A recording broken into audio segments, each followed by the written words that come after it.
अस्सलाम वालेकुम। मोहम्मद अज़ीज़ सिद्दीक़ अपने प्रोग्राम पॉलिटिकल डायरीज़ के साथ हाज़िर खिदमत है। 9 मई दिन है, 2 साल बरसी के गुजर गए। अच्छा चलें, क्या बातें हैं, चलें उस पर थोड़ी सी बात करने की।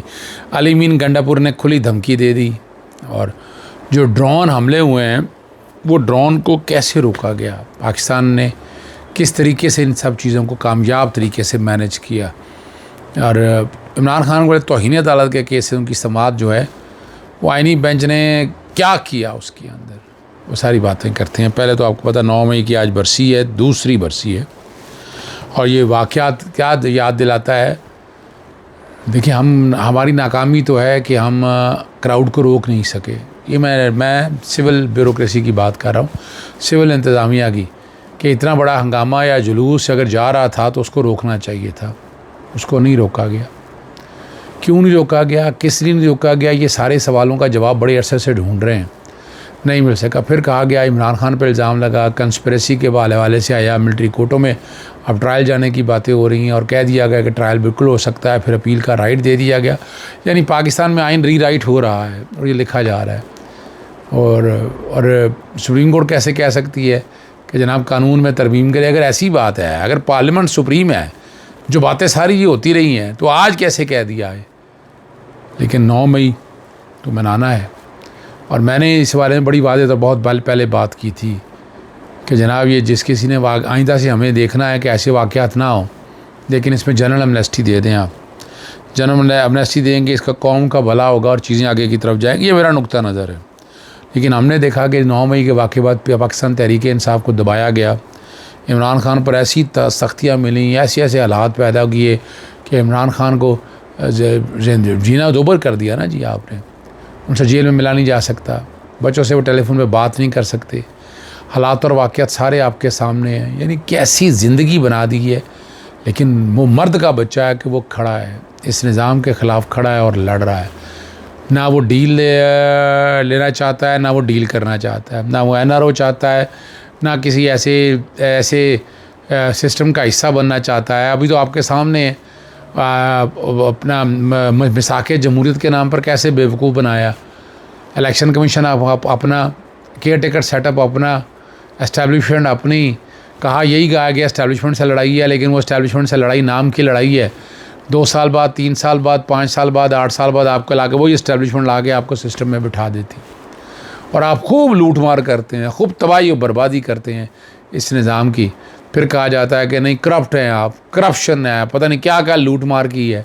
बता दें माजी में और अब तक आकर क्या एस्टेब्लिशमेंट या कोई और इदारे ये ढूंढ सकी हैं वो करप्शन या वो माली जो फ़ायदे लिए गए, या वो ऐसे जो हालात बनाए गए, क्या हम उसके मंतकी अंजाम तक पहुँच सकें। बहुत सी बातें आई, बहुत सी बहारें आईं, बहुत से तूफ़ान आए, बहुत से ज़लज़ले आए, इसी तरह आए और गुज़र गए। हम वहीं के वहीं खड़े हैं। हमने जो स्टेटस को है वो स्टेटस को कायम रखा, स्टेटस को तोड़ा नहीं। हमने स्टेटस को देखे ना, जिसने तोड़ने की, सही मानों में स्टेटस को तोड़ने की कोशिश की है तो वो जुल्फ़िकार अली भुट्टो था एक, और उसके बाद इमरान खान है।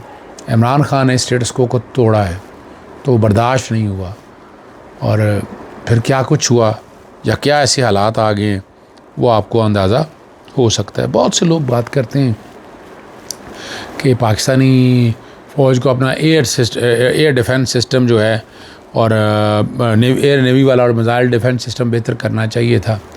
बजट जो है ना, पैसे इधर लगाने चाहिए थे।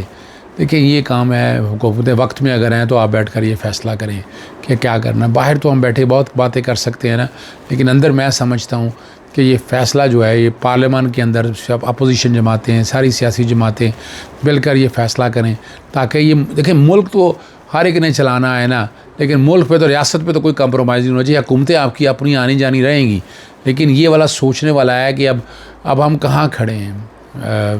भारत की तरफ से आपके सामने क्या सख्त हालात बनाए गए हैं, क्या जीना दोबर किया गया कि नहीं किया, क्या मुश्किल हालात पैदा किए कि नहीं किए। इंडिया के TV चैनल देखे तो वो जहर उगल रहे हैं, और हमारे जो हैं हमारे चैनल बेवकूफ़ बना रहे हैं हमें। और दूसरी तरफ एक बयानिया चल रहा है कि सोशल मीडिया पे जो लोग हैं उनको उठाने का अमल प्रोसेस चल रहा है कि जब मर्ज़ी जिसको मर्ज़ी चाहें उठा लें, और हमने वो सारी कहानियाँ जो है ना रिकॉर्ड के ऊपर देख रहे हैं, और उसका नतीजा भी आपको अंदाज़ा हो सकता है कि क्या हो रहा है। अब क्या, लेकिन इससे आवाम नहीं ठीक हो सकती, ना हालात ठीक हो सकते हैं, ना मसाइल हल हो सकते हैं। मसाइल हल करने के लिए आपको क्या एक्शन लेना है वो सोचने की बात है। तौहीन अदालत की दरख्वास्त की समाअत जो है ना, इमरान खान के खिलाफ जो तौहीन अदालत का केस है वो रेगुलर बेंच को भिजवा दिया गया। जस्टिस अमीनुद्दीन के सराय में 5 रुकनी आइनी बेंच ने केस की समाअत की। जस्टिस जमाल खंड ने इस्तफार किया कि ये किसी रेगुलर बेंच का नहीं। वकील सलमान अगरवाल ने जवाब दिया कि केस में कोई आइनी मसला तो है नहीं, रेगुलर बेंच को भिजवा दे।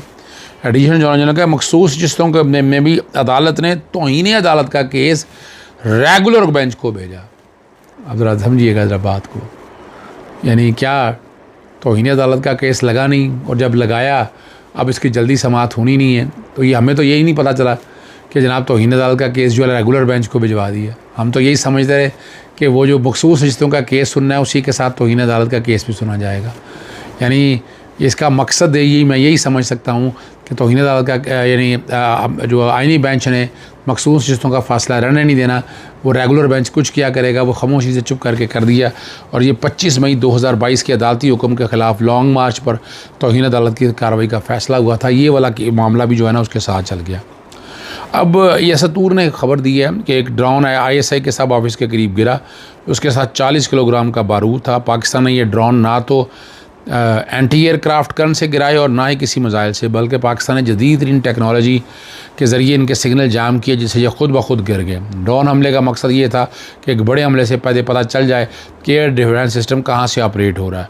अब पाकिस्तान की हिकमत इंतहाई कामयाब रही। पाकिस्तान ने इन ड्रोन को शॉर्ट रेंज सिस्टम से टारगेट किया ताकि हमारे लॉन्ग रेंज मिसाइल सिस्टम को लोकेशन ट्रेस ना हो सके।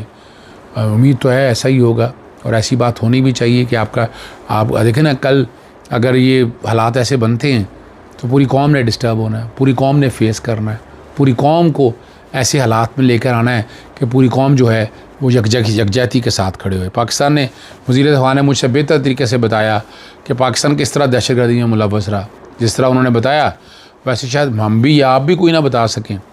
और ख्वाजा जुगतों और वालिद ये बयान ज़िल्लत का सबब बन चुका है। पूरी जगह पूरी दुनिया में जग हसाई कराई है, और इसका जवाब ना आलमी इदारों में हमारा केस बहुत ही कमज़ोर हो गया। अली अमीन गंडापुर ने खुले लफ्ज़ों में मरियम सफदर को धमकी देते हुए कहा कि तुम्हारे ओहदे की इज़्ज़त करता हूँ, लेकिन आज के बाद तुम नथिया गली में अपने घर जाकर दिखाओ, मैं तुम्हें चैलेंज करता हूँ। उस वक्त पाकिस्तान संगीन हालात से गुजर रहा है और सारी अवाम अडियाला जेल की तरफ देख रही है।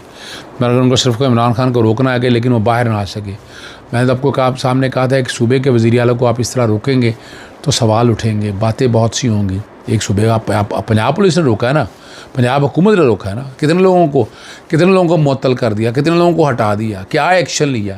यानी आप अंदाज़ा लगाएं कि पाकिस्तान में 4 सूबे हैं और एक सूबे का वज़ीर आला के साथ ये किया जाए, ठीक है नहीं मिलने देना, उन्हें जाने दें, जेल के गेट तक तो जाने दें, उसके बाद देखते हैं आगे। वो ठीक है, वो जेल हुकाम फैसला करते, लेकिन जब ये रास्ते में रोकने का जो प्रोसेस है ये भी एक अजीब प्रोसेस है। और जब रास्ता तोड़ेंगे आप फिर दहशतगर्दी के मुकदमे दर्ज हो जाएंगे, फिर कहा जाएगा कि दहशतगर्दी की बातें होती हैं, और फिर वो इल्ज़ाम दहशतगर्दी के लगेंगे। यहाँ तो आपको पता है जलसे जुलूस करना जो है जुए शीए लाने के मुतरादिफ है, और बातें जिस सिमत में जा रही हैं, जिस तरह ये समझ में आ रहा है, तो ये तो किसी और चीज़ की तरफ लेकर जा रही हैं चीज़ें। हमें बड़े सोच और समझ से फ़ैसले करने हैं कि हम चीज़ों को कैसे आगे बढ़ाएं, किस तरह उनको मंतकी अंजाम की तरफ लेकर जाएं, ताकि एक अच्छा सलूशन निकल सके, पाकिस्तान बढ़ सके, कौम तरक्की कर सके। इमरान खान को आज भी बाहर निकालना आपने, कल भी बाहर निकालना है आपने, तो आज ही क्यों नहीं निकाल देते। आगे कौम को लेके आए, जलसे जुलूस करे, लोगों को इकट्ठा करे, मोबिलाइज़ करे। अलीमा खान ने फिर सख्त अल्फाज़ किए। उन्होंने कहा कि रावलपिंडी तक ड्रोन कैसे पहुँच रहे हैं, मोदी के साथ बगैर एग्रीमेंट के ड्रोन रावलपिंडी पहुंच ही नहीं सकता। अब ये बातें जो है ना अलीमा खान ने बड़ा खुल के ये बातें की। हमारे रडार बॉर्डर पर ही इंटरसेप्ट करके गिरा देते हैं। ये जगह नहीं, ये जंग नहीं, सिर्फ नवाज़ शरीफ और मोदी की जो है ना जूरा किश्ती है, और नतीजे में मोदी कश्मीर पर ज़ालम करेगा और पाकिस्तान में PTI पर सख्तियाँ आएंगी।